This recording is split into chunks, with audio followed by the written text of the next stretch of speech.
Hello student, welcome to equator academy Dehradun. और अब मैं लाया हूँ आप लोग के लिए एक एमसीक्यू मल्टीपल चॉइस क्वेश्चन के एक कह सकते हो कि छोटे से कुछ वीडियो करंट अफेयर से, जो कि मैंने the Hindu, Indian express, times of India, अलग अलग जगहों से बनाए। और कुछ आपके करंट अफेयर्स के जो न्यूज़ पेपर्स हैं या जो वेबसाइट्स हैं उनसे लेके ये एमसीक्यू बनाए हैं।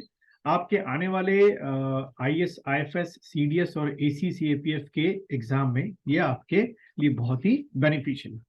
और आप में से जो यूके पीसीएस अपर के लिए तैयारी के लिए सोच रहे हैं उनके लिए बहुत ही बेनिफिशियल। चलिए शुरुआत करते हैं इस छोटे से वीडियो की। तो सबसे पहला जैसे क्वेश्चन आपको दिख रहा होगा, द फर्स्ट क्वेश्चन क्या है, कंसिडर द फॉलोइंग स्टेटमेंट। ये दो स्टेटमेंट आप लोग पढ़िएगा और फिर उसके अकॉर्डिंग जो है नीचे आंसर आपको डिसाइड करना है।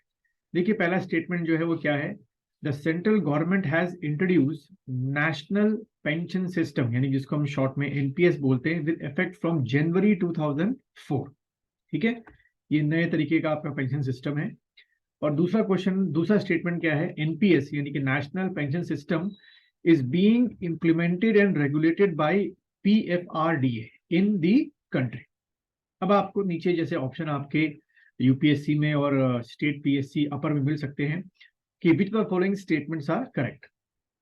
तो सोचिएगा, 30 सेकंड्स का टाइम दीजिए।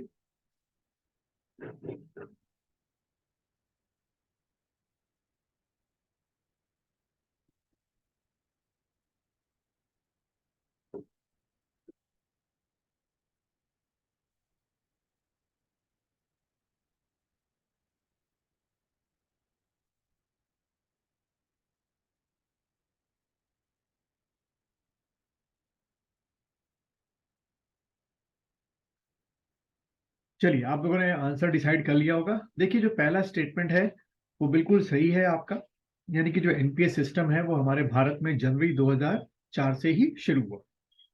और जो दूसरा स्टेटमेंट है, ये कौन इंप्लीमेंट करता है, आपका पीएफआरडीए। इसका फुल फॉर्म अभी आगे दिखाता हूं। यानी कि इसका जो आंसर होगा वो सी होगा, बोथ आर करेक्ट। ये जो पीएफआरडीए है, इसके आने से पहले ये समझिए कि ये क्वेश्चन मैंने क्यों रखा है। अभी द हिंदू में आपके एग्जाम में न्यूज़पेपर में आया था, द हिंदू में भी, इंडियन एक्सप्रेस में भी, select central staff can opt for old pension scheme. यानी कि जिन जो सेंट्रल एम्प्लॉयज हैं जिन्होंने दिसंबर 2003 से पहले पहले एडवर्टाइजमेंट के लिए अप्लाई किया था, फिर उनकी 2004 में जॉब लग गई थी, वो या तो एनपीएस को अडॉप्ट कर सकते हैं या तो ओल्ड पेंशन स्कीम जो है उसको अडॉप्ट कर सकते हैं। तो ये बहुत अच्छी शुरुआत है सरकार की तरफ से। 2004 से पहले वाले भी कर सकते हैं और चाह के बाद वाले भी जो है उनको नहीं करनी पड़ेगी। तो देखिए ये न्यूज में आया है आपका ओल्ड पेंशन स्कीम और न्यू पेंशन स्कीम। तो एग्जामिनर यहाँ से जो है आपके करंट अफेयर्स के क्वेश्चन बना सकता है। अब दूसरा मैं बोल रहा था कि जो सेकंड क्वेश्चन है उसको पढ़ते हैं हम लोग। देखिए सेकंड क्वेश्चन क्या है, consider the following statement about smart PDS system. ठीक है, ये अभी हाल में ही न्यूज में रहा आपके मार्च में। तो आपको बताना है कि स्मार्ट पीडीएस सिस्टम का इनमें से कौन सा स्टेटमेंट सही है। तो देखिए पहला स्टेटमेंट क्या कहता है, the aim of the smart PDS public distribution system, इसको आप लोग सरकारी सस्ते गल्ले की दुकान कहते हैं, is to leverage cloud and new age technology to transform PDS information to standardize the operation and implementation। चाहिए इसलिए लेके आए हैं, पहला स्टेटमेंट हो गया आपका। एंड सेकंड स्टेटमेंट पढ़ो, it is the responsibility of the state government. किसकी रिस्पॉन्सिबिलिटी बताई जा रही है सेकंड स्टेटमेंट में, responsibility of the state government to issue smart card. यानी कि जो स्मार्ट पीडीएस सिस्टम है, यानी कि जो स्मार्ट पीडीएस कार्ड है, वो इशू कौन करेगा, स्टेट गवर्नमेंट करेगा। तो आपको बताना है दोनों में से कौन से स्टेटमेंट सही है या गलत है। 30 सेकंड्स का टाइम लेंगे आप लोग।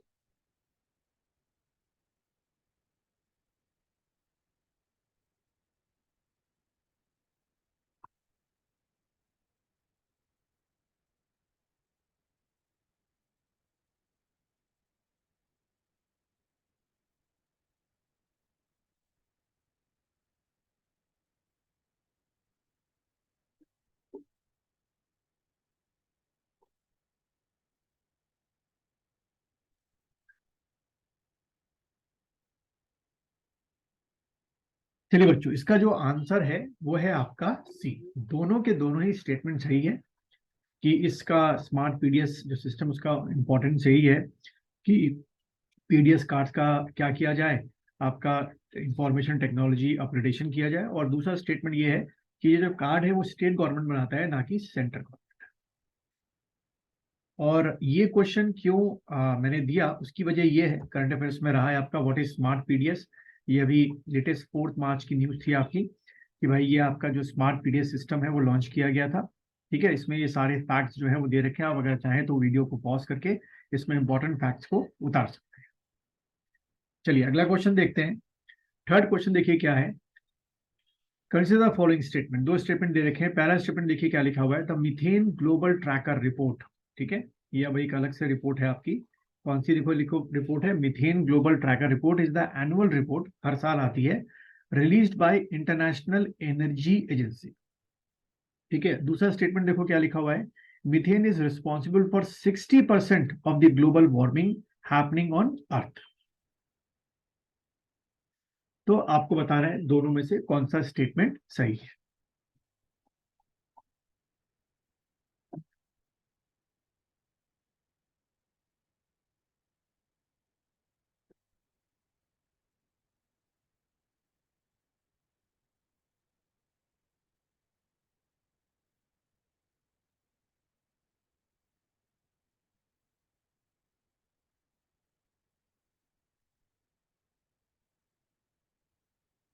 चलिए आप लोग आंसर डिसाइड कर चुके होंगे। तो बच्चों इसका जो आंसर है वो है आपका ए, यानी कि जो सिर्फ पहला स्टेटमेंट है कि ये जो आपकी रिपोर्ट है जिसका नाम क्या है, मीथेन ग्लोबल ट्रैकर रिपोर्ट, ये हर साल कौन पब्लिश करता है, तो टिक करके आना, इंटरनेशनल एनर्जी एजेंसी।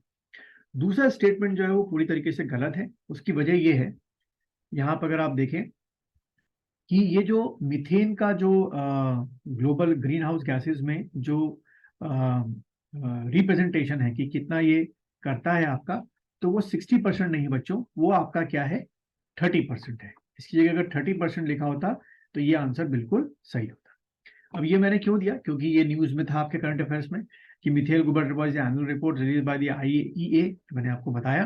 ठीक है, तो ये पूरा वीडियो पॉज करके पढ़ लेना। चलिए चौथा क्वेश्चन देखेंगे आप लोग। कंसिडर द फॉलोइंग स्टेटमेंट, दो स्टेटमेंट दे रखे हैं। पहला स्टेटमेंट अगर आप देखें तो क्या लिखा हुआ है, green hydrogen refers to hydrogen, यानी कि यहाँ पे ग्रीन हाइड्रोजन के बारे में पूछा गया है। ग्रीन हाइड्रोजन क्या होती है, refers to hydrogen produce from renewable sources such as wind and solar energy. यानी कि वो हाइड्रोजन ग्रीन हाइड्रोजन कहलाएगी जिसका प्रोडक्शन या तो विंड एनर्जी से हो रहा है या तो सोलर एनर्जी से हो रहा है, थ्रू प्रोसेस कॉल्ड इलेक्ट्रोलाइसिस। यानी कि हाइड्रोजन का प्रोडक्शन कैसे हो रहा है, इलेक्ट्रोलाइसिस के थ्रू हो रहा है। फिर सेकंड स्टेटमेंट देखिए, India launch the National Hydrogen Mission in 2020। तो दो स्टेटमेंट है, नीचे के ऑप्शन के अकॉर्डिंग देखिए आंसर आप क्या इसका टिक करके आएंगे। 30 सेकंड का टाइम लेंगे आप लोग।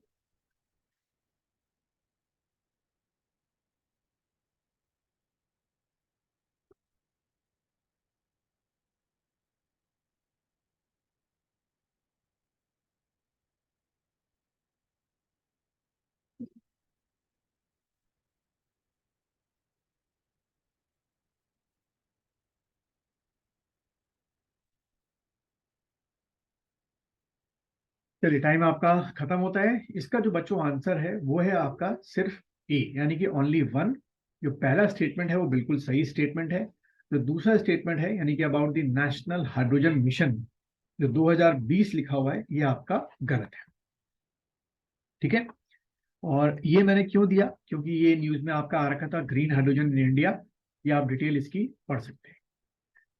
और पांचवा और लास्ट क्वेश्चन जो है, दोनों स्टेटमेंट को पढ़ेंगे आप लोग आराम से। क्या लिखा हुआ है अबाउट दी कि जो आपका आईसीएमआर है उसके बारे में ये क्वेश्चन है कि it was formed in 1911 when it was known as Indian Research Fund Association. In 1949 IRFA was renamed ICMR.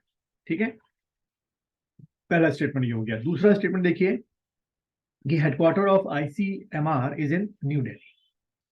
ठीक है, तो ये दो स्टेटमेंट दे रखे हैं, आपको बताना है दोनों सही है दोनों गलत है, कोई एक। ऑप्शन नीचे आपके दे रखे हैं। 30 सेकंड का टाइम लेंगे आप लोग, बहुत आराम से स्टूडेंट पढ़िएगा। ये अबाउट द आईसीएमआर पूछ रखा है।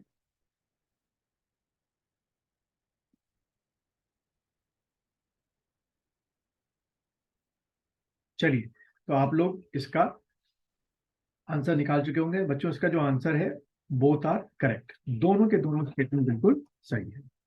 तो अगर आपको ये एमसीक्यू पसंद आया है तो मेरे चैनल को लाइक कीजिए, सब्सक्राइब कीजिए और अपने दोस्तों के साथ शेयर कीजिए जो आपके यूपीएससी की या यूकेपीएससी की तैयारी कर रहे हैं।